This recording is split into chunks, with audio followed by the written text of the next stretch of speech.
Middle ഈസ്റ്റിനെ വീണ്ടും പൂർണ്ണമായ ഒരു യുദ്ധഭീതിയിലേക്ക് തള്ളിവിട്ടുകൊണ്ട് അമേരിക്കയും ഇറാനും തമ്മിലുള്ള നയതന്ത്ര പോരാട്ടം അതീവ സങ്കീർണമായ ഒരു ഘട്ടത്തിലേക്ക് എത്തിയിരിക്കുകയാണ്. ഏറെ നാളത്തെ ആശങ്കകൾക്കൊടുവിൽ നിലവിൽ വന്ന വെടിനിർത്തൽ കരാറിന്റെ ഭാവി എന്താകുമെന്ന ചോദ്യം ആഗോളതലത്തിൽ ഉയരുന്നതിനിടയിലാണ് അമേരിക്കൻ പ്രസിഡന്റ് ഡൊണാൾഡ് ട്രംപിൽ നിന്നും അതീവ രഹസ്യാത്മകവും അതേസമയം ഭീതിജനകവുമായ പ്രതികരണങ്ങൾ പുറത്തു വന്നിരിക്കുന്നത്. ഇറാൻ വിഷയത്തിൽ അമേരിക്കയുടെ അടുത്ത നീക്കം എന്തായിരിക്കുമെന്ന കാര്യത്തിൽ ലോകരാജ്യങ്ങൾ ഉറ്റുനോക്കുമ്പോഴാണ് ട്രംപിന്റെ ഈ പുതിയ നിലപാട് ചർച്ചയാകുന്നത്. കഴിഞ്ഞ ദിവസം മാധ്യമ പ്രവർത്തകർ ഇറാൻ പ്രതിസന്ധിയെക്കുറിച്ചും നിലവിലെ വെടിനിർത്തൽ കരാറിന്റെ അവസ്ഥയെക്കുറിച്ചും ട്രംപിനോട് ആവർത്തിച്ച ചോദ്യങ്ങൾ ഉന്നയിക്കുകയുണ്ടായി.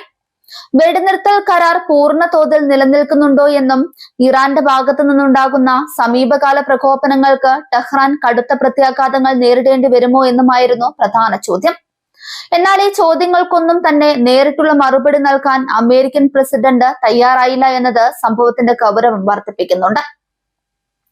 മാധ്യമങ്ങളുടെ ആവർത്തിച്ചുള്ള ചോദ്യങ്ങൾക്ക് മുൻപിൽ തികച്ചും നിഗൂഢമായ രീതിയിലാണ് ട്രംപ് പ്രതികരിച്ചത്.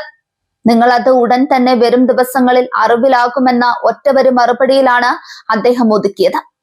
ട്രംപിന്റെ ഈ തന്ത്രപരമായ പ്രതികരണം ഇറാനെതിരെ അമേരിക്ക അണിയറയിൽ വലിയൊരു സൈനിക അല്ലെങ്കിൽ സാമ്പത്തിക നീക്കത്തിന് തയ്യാറെടുക്കുകയാണോ എന്ന ശക്തമായ സംശയമാണ് ഉയർത്തുന്നത്.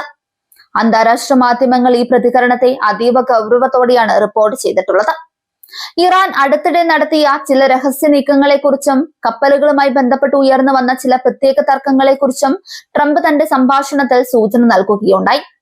കടലിൽ ഇറാൻ നടത്തുന്ന ഇത്തരം പ്രവർത്തനങ്ങൾ ഒരിക്കലും സംഭവിക്കാൻ പാടില്ലാത്തതാണെന്ന് അദ്ദേഹം കടുത്ത ഭാഷയിൽ മുന്നറിയിപ്പ് നൽകി. ആഗോള വിപണിയെയും അന്താരാഷ്ട്ര കപ്പൽ ഗതാഗതത്തെയും തടസ്സപ്പെടുത്തുന്ന രീതിയിലുള്ള നീക്കങ്ങൾ ഇറാൻ തുടർന്നാൽ അത് വെച്ചു പൊറുപ്പിക്കില്ല എന്ന കൃത്യമായ സന്ദേശമാണ് ഇതിലൂടെ അമേരിക്ക നൽകുന്നത്. ഇറാന്റെ ഇസ്ലാമിക് റവല്യൂഷണറി ഗാർഡ് കോർപ്സ് കഴിഞ്ഞ കുറച്ച് ദിവസങ്ങളായി അമേരിക്കയ്ക്കും അതിന്റെ സഖ്യകക്ഷികൾക്കും നേരെ കടുത്ത ഭീഷണികളാണ് ഉയർത്തുന്നത്.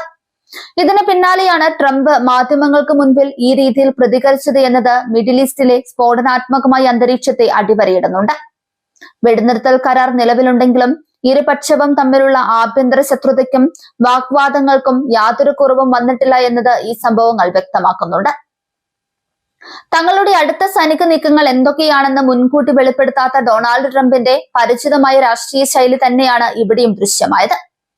ശത്രുവിനെ എപ്പോഴും ആശയക്കുഴപ്പത്തിലാക്കുക എന്ന തന്ത്രത്തിന്റെ ഭാഗമായാണ് ട്രംപ് നേരിട്ടുള്ള ഉത്തരങ്ങളിൽ നിന്നും ഒഴിഞ്ഞു മാറിയത് എന്ന് രാഷ്ട്രീയ നിരീക്ഷകർ വിലയിരുത്തുന്നു. ഇത് ഇറാനുമേൽ കനത്ത മാനസിക സമ്മർദ്ദം ചെലുത്താൻ അമേരിക്കയെ സഹായിക്കും. നിലവിലെ വെടിനിർത്തൽ കരാർ എത്രത്തോളം ശക്തമാണെന്ന കാര്യത്തിൽ അന്താരാഷ്ട്ര സമൂഹത്തിന് വലിയ തോതിലുള്ള സംശയങ്ങൾ നിലനിൽക്കുന്നുണ്ട്. കരാറിന്റെ വ്യവസ്ഥകൾ പലതും ലംഘിക്കപ്പെടുന്നതായി ഇരുപക്ഷവും പരസ്പരം ആരോപിക്കുന്നു. ഈ സാഹചര്യത്തിൽ ട്രംപ് നടത്തിയ ഈ കടുത്ത പ്രതികരണം നിലവിലുള്ള സമാധാന ചർച്ചകൾക്ക് തിരിച്ചടിയാകുമോ എന്ന ആശങ്കയും ശക്തമാണ്. ഒരു ചെറിയ തെറ്റിദ്ധാരണ പോലും മേഖലയെ വീണ്ടും വലിയൊരു യുദ്ധത്തിലേക്ക് നയിച്ചേക്കാം. അമേരിക്കൻ ഭരണകൂടം ഇറാന്റെ മേൽ കൂടുതൽ കടുത്ത ഉപരോധങ്ങൾ ഏർപ്പെടുത്താൻ ഒരുങ്ങുകയാണെന്ന സൂചനകളും വാഷിംഗ്ടണിൽ നിന്നും പുറത്തു വരുന്നുണ്ട്. വെടിനിർത്തൽ കാലയളവിൽ പോലും ഇറാൻ തങ്ങളുടെ ആയുധ സംഭരണവും സൈനിക നീക്കങ്ങളും അവസാനിപ്പിച്ചിട്ടില്ല എന്നാണ് പെന്റഗണിന്റെ വിലയിരുത്തൽ. അതുകൊണ്ട് തന്നെ ഇറാന്റെ സാമ്പത്തിക സ്രോതസ്സുകളെ പൂർണ്ണമായി തകർക്കുന്ന രീതിയിലുള്ള നടപടികളിലേക്ക് അമേരിക്ക നീങ്ങിയേക്കും. മറുഭാഗത്ത് ഇറാന്റെ റവല്യൂഷണറി ഗാർഡ്സ് തങ്ങളുടെ സൈനിക സന്നദ്ധത പ്രഖ്യാപിച്ച് രംഗത്തുണ്ട്. അമേരിക്കയുടെ ഭാഗത്തു നിന്നും ഏതെങ്കിലും തരത്തിലുള്ള ആക്രമണം ഉണ്ടായാൽ അതിന് ശക്തമായ തിരിച്ചടി നൽകുമെന്നാണ് അവരുടെ താക്കീത്. ഹോർമുസ് കടലിടുക്ക് ഉൾപ്പെടെയുള്ള തന്ത്രപ്രധാന മേഖലകളിൽ തങ്ങളുടെ സ്വാധീനം ഉറപ്പിക്കാൻ ഇറാൻ ഇപ്പോഴും ശ്രമിച്ചുകൊണ്ടിരിക്കുന്നുണ്ട്. ഇത് ഇരു രാജ്യങ്ങളും തമ്മിലുള്ള നേരിട്ടുള്ള ഏറ്റുമുട്ടലിന്റെ സാധ്യത വർദ്ധിപ്പിക്കുന്നു. ഈ പുതിയ നയതന്ത്ര പ്രതിസന്ധി ആഗോള ഇന്ധന വിപണിയെയും ദോഷകരമായി ബാധിക്കാൻ സാധ്യതയുണ്ട്. മിഡിൽ ഈസ്റ്റിൽ വീണ്ടും യുദ്ധത്തിന്റെ കറുത്ത മേഘങ്ങൾ ഉരുണ്ടുകൂടുന്നത് അന്താരാഷ്ട്ര തലത്തിൽ ക്രൂഡ് ഓയിൽ വില വർദ്ധിക്കുന്നതിന് കാരണമായേക്കാം. ഇത് ലോകമെമ്പാടുമുള്ള വികസ്വര രാജ്യങ്ങളുടെ സമ്പദ് വ്യവസ്ഥയെ വലിയ പ്രതിസന്ധിയിലാക്കുമെന്ന കാര്യത്തിൽ തർക്കമില്ല. അമേരിക്കയിലെ ആഭ്യന്തര രാഷ്ട്രീയത്തിലും ട്രംപിന്റെ ഈ പ്രതികരണം വലിയ ചർച്ചകൾക്ക് വഴിവെച്ചിട്ടുണ്ട്. വിദേശ നയങ്ങളിൽ ട്രംപ് സ്വീകരിക്കുന്ന കടുത്ത നിലപാടുകളെ അനുകൂലിക്കുന്നവരും ഇത് അനാവശ്യമായ യുദ്ധങ്ങളിലേക്ക് അമേരിക്ക എത്തിക്കുമെന്ന് ഭയപ്പെടുന്നവരും രാജ്യത്തുണ്ട്. ഇറാൻ വിഷയം കൈകാര്യം ചെയ്യുന്നതിൽ യൂറോപ്യൻ യൂണിയനും മറ്റ് അറബ് രാജ്യങ്ങളും അതീവ ജാഗ്രതയിലാണ്. മേഖലയിൽ മറ്റൊരു സായുധ സംഘർഷം ഉണ്ടാകുന്നത് തടയാൻ അവർ നയതന്ത്രപരമായ മധ്യസ്ഥതയ്ക്ക് ശ്രമിക്കുന്നുണ്ടെങ്കിലും അമേരിക്കയുടെയും ഇറാന്റെയും കടുത്ത നിലപാടുകൾ ഇതിന് തടസ്സമാകുന്നു. വരും ദിവസങ്ങളിൽ അമേരിക്കൻ വിദേശകാര്യ മന്ത്രാലയത്തിൽ നിന്നും ഇറാൻ വിഷയത്തിൽ കൂടുതൽ വ്യക്തതയുള്ള പ്രഖ്യാപനങ്ങൾ ഉണ്ടായേക്കാം.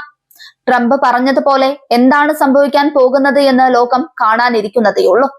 സൈനികമായ ഒരു ആക്രമണമോ അതോ നയതന്ത്രപരമായ മറ്റൊരു സമ്മർദ്ദ തന്ത്രമോ ആയിരിക്കുമോ അമേരിക്ക പയറ്റുക എന്നത് ഇപ്പോഴും നിഗൂഢമായി തുടരുകയാണ്. ഈ വൻ വിവാദങ്ങൾക്കിടയിലും സാധാരണക്കാരായ ജനങ്ങൾ സമാധാനത്തിനായുള്ള പ്രാർത്ഥനയിലാണ്.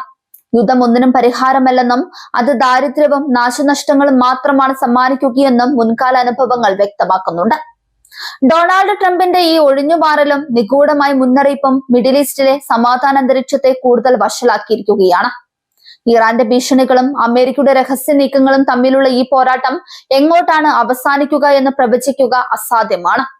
ലോകം വീണ്ടും ഒരു വലിയ യുദ്ധത്തിന്റെ നിഴലിലേക്ക് നീങ്ങുകയാണോ എന്ന ആശങ്കയോടെയാണ് രാജ്യാന്തര സമൂഹം ഈ സംഭവ വികാസങ്ങളെ നോക്കിക്കാണുന്നത്.